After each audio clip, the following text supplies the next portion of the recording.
बिस्मिल्लाहिर्रहमानिर्रहीम। अस्सलामु अलैकुम। नबी अकरम सल्लल्लाहु अलैहि वसल्लम ने दूध पिया तो पानी मंगवा कर कुल्ली की और फरमाया इसमें चकनाई होती है। आप सल्लल्लाहु अलैहि वसल्लम ने फरमाया बालों के रंग को तब्दील कर दो, सफ़ेद बालों को स्याह के अलावा किसी और रंग में बदलो मगर काले रंग से इज्तनाब करो। बर्तन ढांक दो, मशकेज़े का मुंह बंद कर दो, क्योंकि साल में एक रात ऐसी होती है जिसमें वबा नाजिल होती है। फिर जिस भी अनढके बर्तन और मुंह खुले मशकेज़े के पास से गुजरती है तो इस वबा में से कुछ हिस्सा इसमें उतर जाता है। नींद से बेदार होते वक्त अपने हाथों से आँखों को मलना और नींद के आसार ख़त्म करना सुन्नत नबवी है। रसूल अकरम सल्लल्लाहु अलैहि वसल्लम 3 उंगलियों से खाते थे, खाने से फारिग होते तो इनको चाट लेते थे।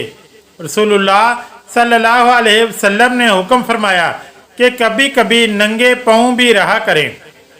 पलकें बड़ी करने के लिए फलालैन के कपड़े को नीम गर्म दूध में भिगोकर आँखों पर इस वक्त तक रखें जब तक गर्माइश ख़त्म ना हो। चंद बार करने से पलकें बड़ी हो जाएंगी। जो खाना हम खाते हैं इसे 24 घंटे में हजम करके जिस्म से बाहर फेंकना पड़ता है, वरना हम बीमार पड़ जाएंगे। जो पानी हम पीते हैं वो हमारे जिस्म में दाखिल हो जाता है और 4 घंटे में बाहर फेंक दिया जाता है, वरना हम बीमार हो जाएंगे। हम जिस हवा में सांस लेते हैं इसे 1 मिनट में बाहर फेंकना पड़ता है, वरना हम मर जाएंगे।